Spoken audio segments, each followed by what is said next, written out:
In this video, we will learn about the class 9 basics of linear equations.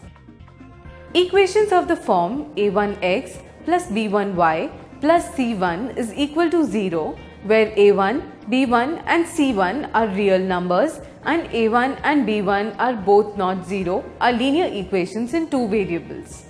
Ms. Seema Agarwal from Puran Chandra Vidya Niketan, Kanpur will tell us more about this topic.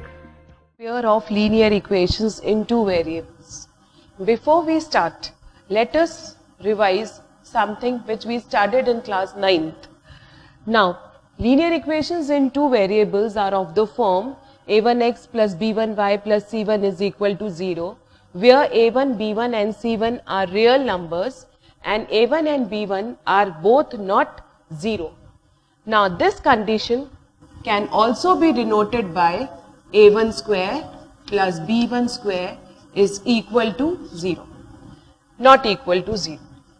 Now, some of the examples of pair of linear equations are 2x plus 3y is equal to 5, x plus 0y is equal to 2. This can also be written as x is equal to 2. Solution of linear equations in two variables are those values of x and y for which left hand side becomes equal to the right hand side. For example, let us take the equation 2x plus 3y is equal to 5. Now, if we take x is equal to 1 and y is equal to 1 and put that in the LHS of the equation, then we get 2 into 1 plus 3 into 1 is equal to 2 plus 3, that is equal to 5, which is equal to RHS. So, the value of x is equal to 1, y is equal to 1 is satisfying this equation.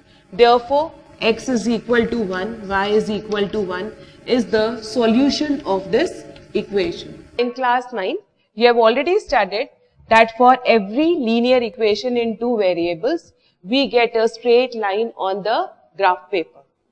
Now, every solution of the linear equation represents a point on the straight line.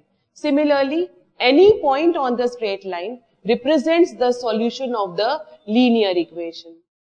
The condition of a1 and b1 are both not real 0 could be denoted mathematically as a square plus b square is not equal to 0. Solutions of the linear equations in two variables are those values of x and y for which the left hand side becomes equal to the right hand side. For every linear equation in two variables, we obtain a straight line on the graph, and for every solution of the linear equation, we get a point on a straight line. For more such videos, log on to CBSE section of jagranjosh.com.